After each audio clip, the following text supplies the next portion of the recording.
All right, I'm delighted to welcome onto the podcast now the producer and brain trust behind the film Schooled, The Price of College Sports. You've seen us write about it on the footballeducator.com and UKEndZone.com. Go and check that out. Myself and a couple of our writers have written about this fabulous film. Andrew, thanks for joining us. Hey, thanks, Ollie, for having me. It's great to have you on. First of all, the film was fantastic. Let's get that out of the way. How proud of you of the film? I'm really happy. I mean, the point of the film, this film in particular, is to get it seen and get it watched, and it seems like that's happened, and it's kind of added to the discussion that's been already going on about the rights of college athletes. Where did the idea for this film come from? Was it yourself with something to do with college sports, or did someone pitch the idea to you? Where was the genesis of this thing? Well, I have a production company with Bobby Valentine, who's an American baseball manager, and I'd made a film about him when he was over in Japan for ESPN. He was this big celebrity in Japan over there, and I made a film about him called The Zen Body V in 2008. So when he came back from Japan, him and I started a production company to make more sports documentaries. And, the NCAA as a subject seemed like a great one to tackle. The problem is just where do you approach it from? Because there's just so many ways you could do it. The Ed O'Bannon lawsuit, stories involving non-revenue athletes, stories involving revenue athletes. It was overwhelming.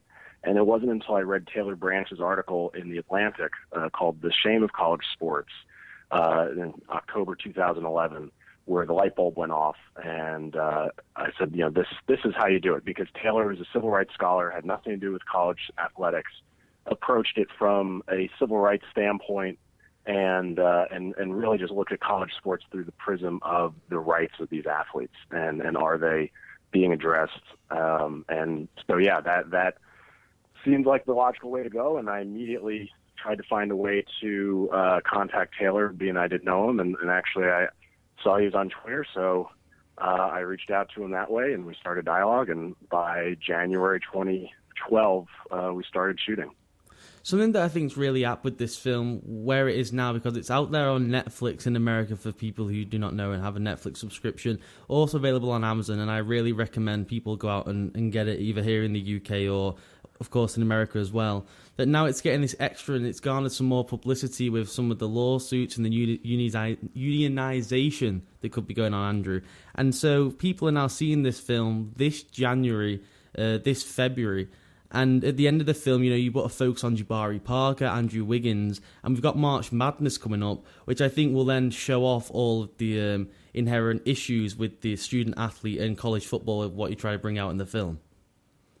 Oh, yeah. I mean, I think for most people, too, college basketball is the Final Four, and football is all the big bowl games, and nobody really thinks, more beyond that. And so hopefully with March Madness coming up, with all this news about the potential unionization of college athletes, the film is just as relevant as it probably ever will be.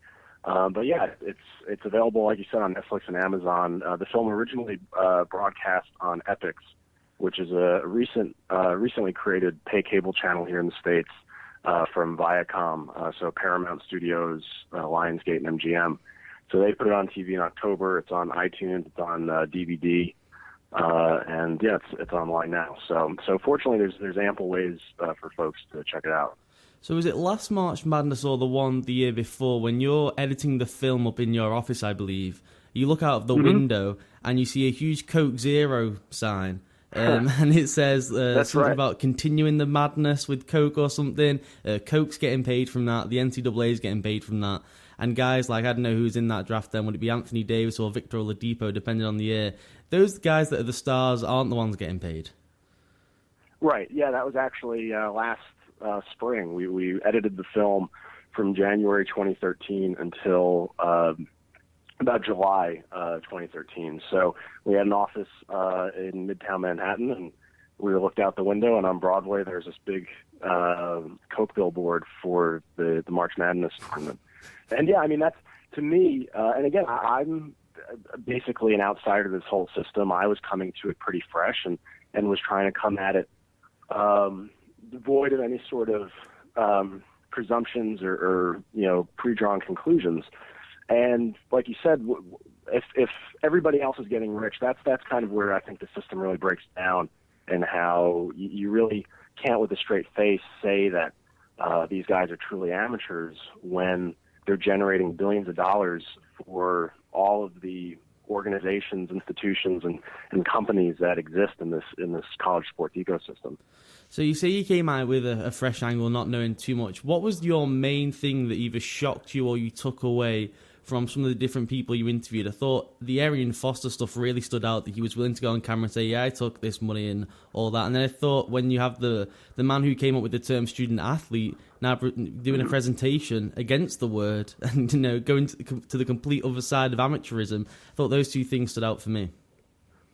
I agree. I mean, those definitely were shocking. And speaking more to the Arian Foster interview, it was shocking to me how few athletes, current and former, were willing to speak to us on camera.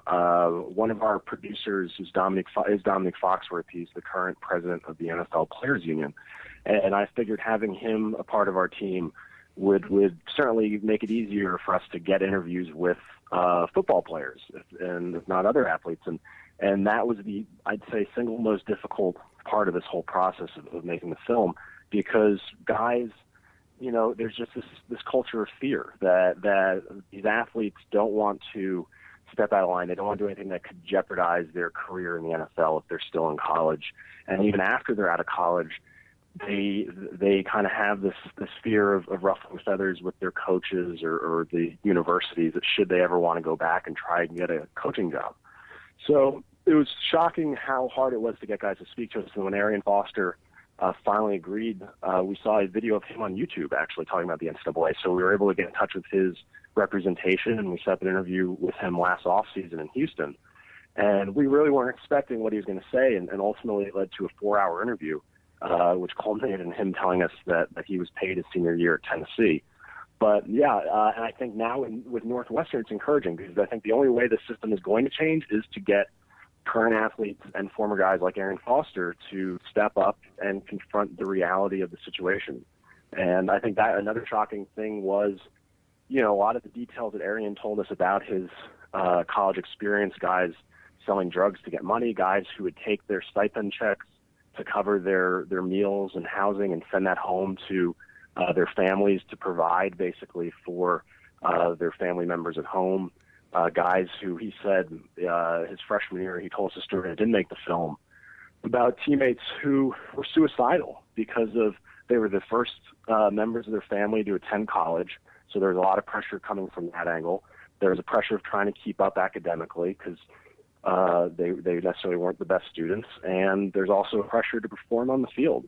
And so it's a real, I think the casual fan doesn't realize the pressure cooker that these athletes live in, especially if they're at one of these top-tier college football or basketball programs.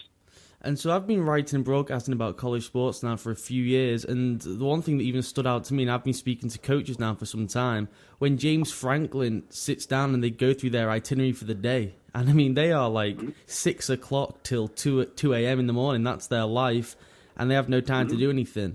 And so when people say that, well, they're getting their scholarship and that's basically their payment, I mean, it becomes almost ludicrous, because people on mathematics scholarships get to shut down at 5 o'clock or whenever class finishes, and yet these guys don't. Oh, yeah. I mean, you have to give these athletes, all athletes, not just football and basketball players, absolutely, but, you know, track runners, swimmers. I mean, it's a very rigid schedule, and it takes a lot of discipline to adhere to it. So, you know, when people like to throw around the phrase free education, you know, it's not quite free, because they're really working for it. And that's the big problem, too, is are they getting that education that they're promised, or are they just kind of being funneled to classes that kind of fit that athletics schedule? And generally that is the case. That is the case, and that happened a lot. Obviously, UNC and all that stuff blew up. And I saw you've taken the documentary to a couple of universities, and you screened it to lots of people. What's been the general reaction from some of these institutions who are also shown on the film? It's been interesting. I mean, so far we have screened it at UNC Chapel Hill in October. I recently screened the film at the University of South Carolina. And actually, I'm in Los Angeles now. We're going to be screening the film in L.A. not too far from the UCLA campus. So it'll be interesting to see if anybody from that community comes out to see the film. I'd say it's been positive. They've so far, North Carolina was more faculty showed up for that screening. There were student athletes at the event, but most of them ducked out before the lights came up, which I found kind of funny, but not surprising. No. South Carolina was just a lot of non-athletes, but students, and they all seemed to be very into the topic and kind of, if not agreeing with the thought that we should, redefine how we look at college athletes. They certainly were open to the debate. So it's been very positive so far on college campuses. I mean, obviously the universities haven't gone out of their way to promote these screenings. I mean, all of them were kind of organized by faculty, but but still been great to bring the film to college campuses. Have you reached out to Jim Moore and his guys then at UCLA to try and get some of them to come along, or is that just a no-go area?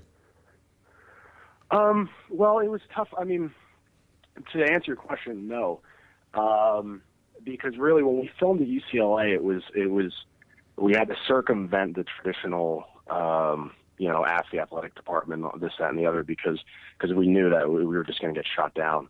I mean, fortunately, we had students like Jeff Locke, who's now the punter for the Minnesota Vikings, and Jonathan Franklin, who's now in the NFL with the Green Bay Packers, who were willing to cooperate with us. And we knew they were, when we filmed with them, they were seniors, they were stars on their team, and they were bound for the NFL. So they kind of really didn't have anything to lose since the film would be out and they'd already been in the NFL. So being that UCLA is a public university, we were able to film them around campus without much of a problem, and then film them at their apartments and things like that. But we had a feeling that if we filed a formal request, it probably would have gotten shut down. And and I believe we did ask UCLA, at least their president and athletic director, to be interviewed for the film, and they denied that request. So I think maybe tonight is the closest we'll get to screening at UCLA. So, final thing then, Andrew. Whenever I broach this topic, everyone says, well, what will your solution be? Some people seem keen to change it, and almost someone from every camp is willing to change it. And as you bring up in the film, what's the solution? And what solution can we have?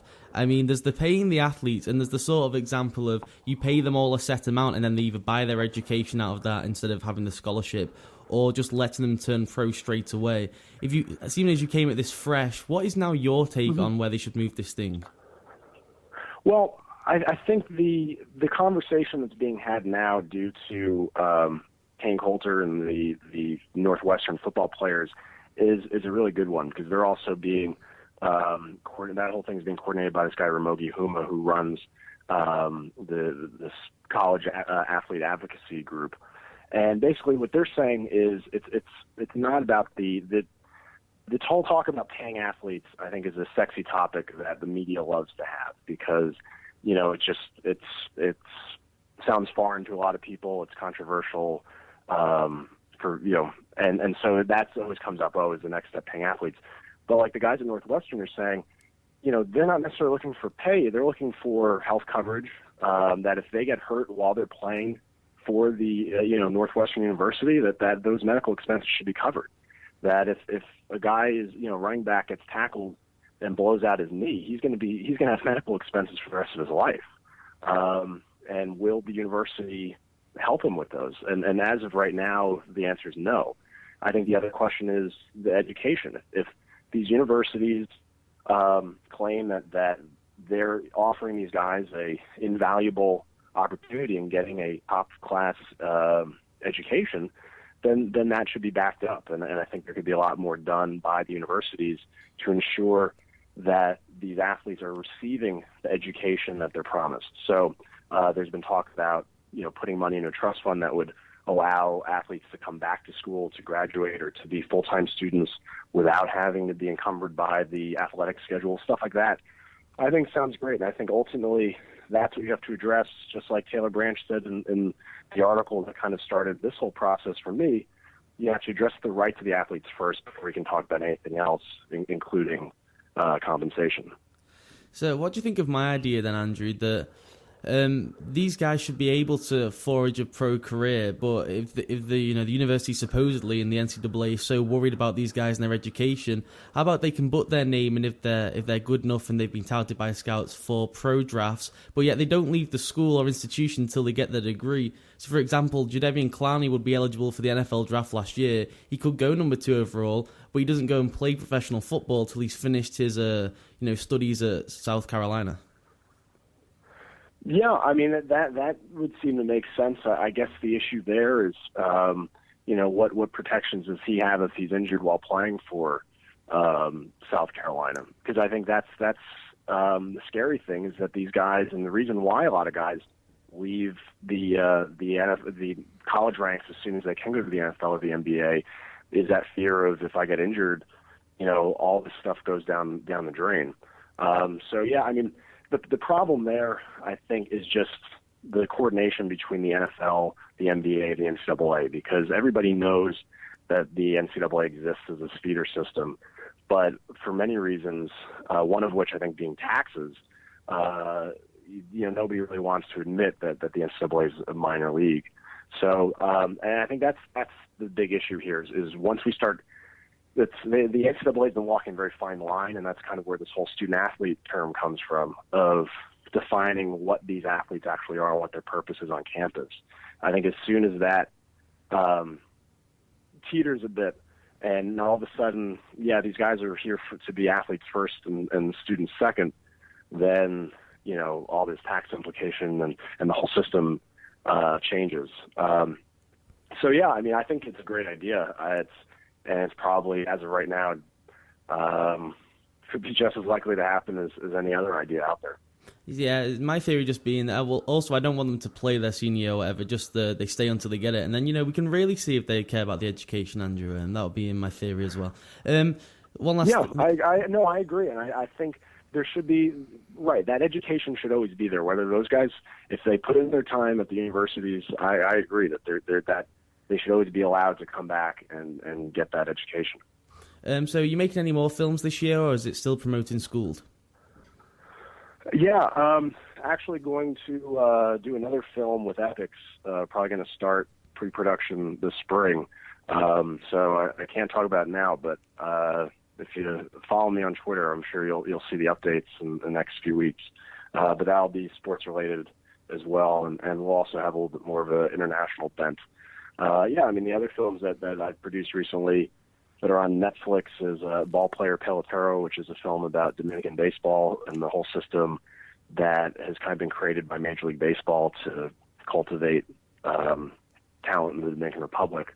And I also did a film that's on iTunes and DVD called Branca's Pitch, which is about this guy, Ralph Branca. He's an 87-year-old ex-ball player who's one of the more famous losers in baseball history, and have followed his process of writing his autobiography last year. That's fantastic, Andrew. Thanks for joining us today on the UKEndZone Football Program. Hopefully when your other films come on, we can get you back on. Terrific. I appreciate the opportunity. Thank you.